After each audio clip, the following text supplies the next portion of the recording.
मज़ीद जानते हैं अदनान गोरी की रिपोर्ट में। जी अस्सलाम वालेकुम। बिल्कुल हम मौजूद हैं 27 न्यूज़ मेरे ऑफिस के अंदर।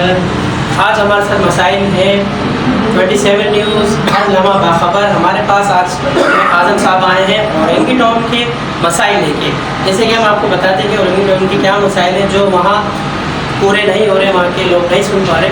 तो ये 27 में न्यूज़ के ऑफिस लेके अपनी फरियाद लेकर आए कि 27 न्यूज़ आवाज़ बन के इनकी फरियाद आला हुक्म तक पहुँचाए। जी आज़म साहब क्या कहेंगे आप अपने मसाइल के बारे में? वो औरंगी टाउन मैं रिहायशी औरंगी टाउन रईसम रहता हूँ। वहाँ पे वारदातें बहुत ज़्यादा होती हैं और रात के टाइमों पे मतलब बाहर बैठना बिल्कुल पॉसिबल नहीं होता है ना। आए दिन वारदातें होती हैं।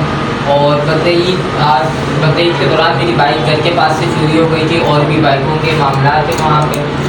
और वहाँ पे रोडों पे जो है पानी, हल्की सी बारिश होती है तो रोडों में खड्डे इतने सारे ये पानी जम जाते हैं और आवाम को बहुत मसले मसाइल होते हैं। मतलब वहाँ की इंतज़ामिया नाकाम से वहाँ पे KMC KFDA आपकी सुनवाई नहीं कर रहा है? बिल्कुल भी नहीं करती। आपने आला काम के इदारों को एप्लीकेशन दी है? जी एप्लीकेशन आपके इलाके वालों ने एप्लीकेशन दी है? एप्लीकेशन दी है। वो आप तो उन्होंने क्या बोला आप जब हम उनके पास गए तो उन्होंने कहा कि हमारे पास बजट नहीं है। और उसके बाद दोबारा जब एप्लीकेशन ले गए तो फिर वो कहते हैं कि हम करेंगे लेकिन आज 5 साल होने वाले वहाँ के मामला सेट नहीं हुआ।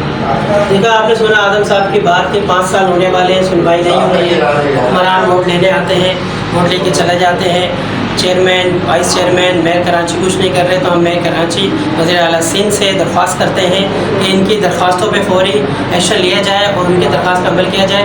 इनके जो औरंगी टाउन का मसाइल है, इनके नहीं, ये तमाम औरंगी टाउन के हवाले से आए हैं।